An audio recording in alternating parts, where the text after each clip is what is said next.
नमस्कार मित्रांनो, मी गणेश वनकर इग्नाइट अकॅडमीच्या प्लॅटफॉर्मवर तुम्हा सर्वांचे स्वागत करतो।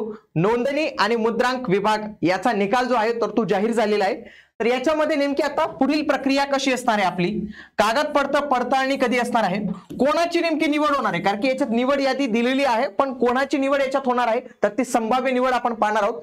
त्यासोबतच याचा कट ऑफ किती जाऊ शकतो या सर्व गोष्टी आपण आजच्या या व्हिडिओमध्ये पाहणार आहोत, म्हणून तुम्ही हा व्हिडिओ शेवटपर्यंत पूर्ण बघितलाच पाहिजे। बघा, आपण जर यांच्या वेबसाईटवर गेलो तर नुकतंच आपल्याला इथे सूचनामध्ये दिसतं की नोंदणी आणि मुद्रांक विभागातील गट ड शिपाई संवर्गातील 284 पदांकरता घेण्यात आलेल्या परीक्षेचा निकाल। तर इथे दोन टॅब दिलेले, एक आहे डाउनलोड करा आणि दुसरा आहे कट ऑफ।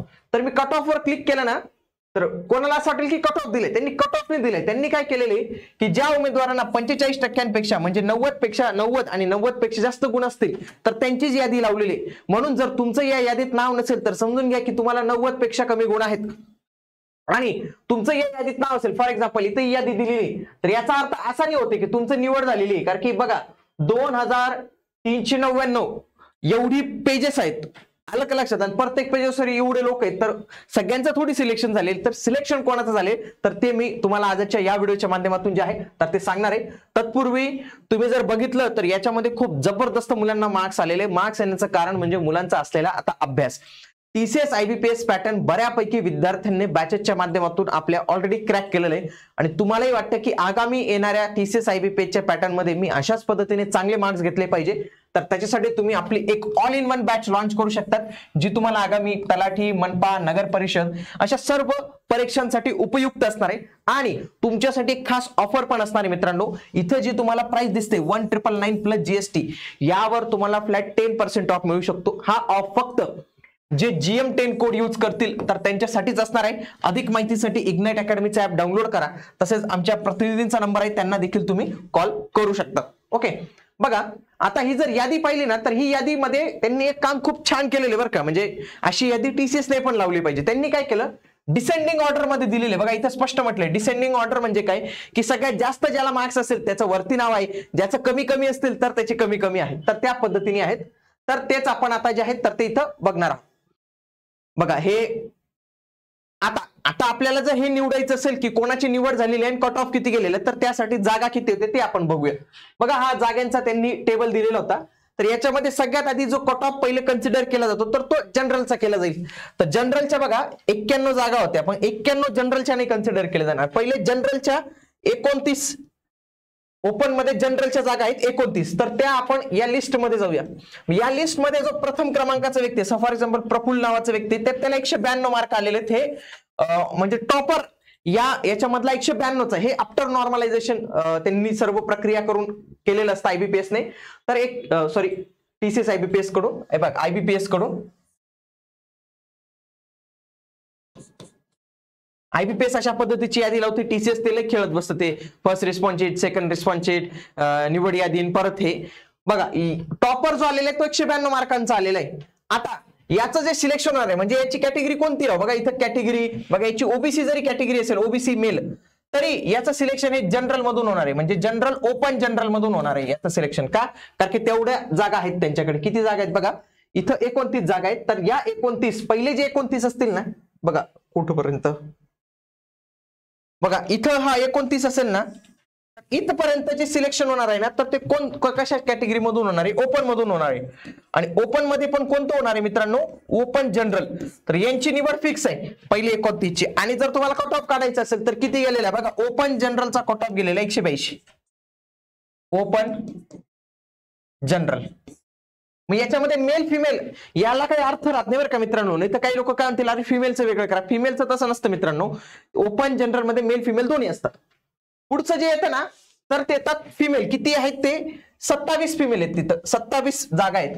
तर या यादीमध्ये आता पुढचं कसं होईल मित्रांनो, समजा हे 29 पर्यंत इथपर्यंत झाले नाहीये, हे बघा हे झाले 182 ला क्लोज। आता पुढे काय होईल माहितीये का, हे 29 ला, आता पुढं या 29 नंतर ज्या ज्या काही फिमेल आहेत ना तर त्यांचं सिलेक्शनचे चान्सेस राहतील। आता इथं सगळे मेल मेल मेल कॅन्डिडेट आपल्याला दिसत आहेत। बघा ही फिमेल आहे, इथं ही फिमेल आहे बघा, यांची निवड होणार आहे, ही फिमेल यांची निवड होणार आहे. तर अशा पद्धतीने तुम्ही सर्कल सर्कल सर्कल करत जायचे आणि जोपर्यंत ही 27 नावं पूर्ण झाले तर समजून घ्यायचं की तुमची पण इथं निवड झालेली आहे, तुमची इथं निवड झाली. पुन्हा आता पुढे कुठे गेले तुम्ही, त्याच्यानंतर गेले माजी सैनिक. तर माजी सैनिक ओपन मधून जे आहेत तर ते 14 लोक अशा पद्धतीने निवडू शकतात. त्याच पद्धतीने दिव्यांग उमेदवारांसाठी 11 पद रिक्त आहेत, तर त्यांनी त्या पद्धतीने जे आहेत तर ते करायचं. आणि इथे यांनी खूप छान पद्धतीने इथं सगळं दिलेलं, म्हणजे तुमची कॅटेगरी दिलेली, त्यानंतर समांतर आरक्षण दिलेले आणि तुमचं हायर क्वालिफिकेशन दिलेले. इन केस ऑफ सारखे मार्क असतील तर त्यावेळी देखील तुमचं हे क्वालिफिकेशन कन्सिडर केलं जाणार आहे. त्यासोबत डेट ऑफ बर्थ दिलेले, रजिस्ट्रेशन नंबर, सगळ्या काही गोष्टी एकदम ट्रान्सपरंट पद्धतीने इथे दिलेले आहेत. आणि या पद्धतीने जसं मी आता करून पाहिलं तसं तुम्ही तुमच्या पद्धतीने जे आहे तर ते हे कॅल्क्युलेशन करू शकतात की तुमची निवड होणार आहे का नाही. तर हे संपूर्ण दिलेले येणाऱ्या काही कालावधीत याचा पहिल्यांदा तर काय येईल माहितीये का, एक निकाल यादी येईल. ही याला काय म्हणतात माहितीये का, ही गुणवत्ता यादी आहे, ही मार्कांची लिस्ट आहे. पुढची जी येणार आहे ना तर ती असणार आहे निवड यादी. पुढची प्रक्रियेमध्ये काय असणार आहे, तुमची निवड यादी येणार आहे. निवड यादीनंतर ते तुम्हाला कशाला बोलवतील माहिती का, कागदपत्र पडताळणीसाठी बोलवतील. ते डिपार्टमेंटचं काम राहील. डिपार्टमेंट कागदपत्र झाल्यानंतर तुम्हाला काय करणार आहे, जॉईन करून घेणार आहे. जॉईन नंतर ट्रेनिंग वगैरे ते तुमच्या सगळ्या गोष्टी ज्या आहेत तर ते चालणार आहेत. तर अशा पद्धतीने पुढची प्रोसेस असणार आहे. याच्यामध्ये त्यांनी डिसेंडिंग ऑर्डर मध्ये दिलेले संपूर्ण इन्फॉर्मेशन दिलेली. तुम्ही तुमच्या कॅटेगरीनुसार, समांतर आरक्षणानुसार जे आहेत तर त्या लिस्टमध्ये नाव बघून तुम्ही तुमची रँक चेक करून तुमची निवड करू शकता. ओके, आता तुम्ही कोणत्या कॅटेगरीमध्ये आहेत त्यासोबत तुम्हाला मार्क्स किती आहेत हे देखील आम्हाला कमेंट बॉक्समध्ये नक्की कळवा. आणि तुमच्यातलं किती मुलांचं सिलेक्शन झालेलं आहे तर ते देखील कमेंट बॉक्समध्ये आम्हाला तुम्ही नक्की कळू शकता. आणि या एक्झाम आपण जे एक्झाम अनालिसिस घेतलं होतं तर त्याचा देखील खूप साऱ्या मुलांना जो आहे तर तो फायदा झाला होता. तर त्याबद्दल देखील तुम्ही तुमच्या ज्या प्रतिक्रिया असतील तर त्या कमेंट बॉक्समध्ये नक्की कळवा. तर अशाच पद्धतीने आगामी काळात जी कल्याण डोंबिवलीची आहे, DMER आहे, अनेक भरती असतात मित्रांनो. तर त्याच्यासाठी आम्हाला देखील एक खूप छानसं एक मोटिवेशन जे आहे तर ते मिळत असतं. म्हणून या एक्झाम अनालिसिसचा तुम्हाला किती फायदा झाला हे आम्हाला कमेंट बॉक्समध्ये तुम्ही नक्की कळवलं पाहिजे. आणि आगामी तलाठी भरतीसाठी मित्रांनो एक लक्षात घ्या की तलाठी भरतीमध्ये जर चांगले गुण मिळवायचे असतील तर सगळ्यात आधी तुम्हाला तलाठीचे जे 57 शिफ्टचे पेपर झाले होते, 5700 प्रश्न, तर सगळे जर तुम्ही सोडवले तर तुम्ही तो पॅटर्न क्रॅक करून टाकणार. म्हणूनच तुमच्या नजीकच्या बुक स्टोअर मध्ये हे जे आपलं तलाठी भरतीचं पुस्तक आलेलं आहे तर ते तुम्ही नक्की परचेस करा आणि वाचून टाका मित्रांनो, पूर्णपणे वाचून टाका. हे फक्त तलाठी भरतीसाठीच नाही कामात येणार, कारण की हा पॅटर्न TCS IBPS आहे.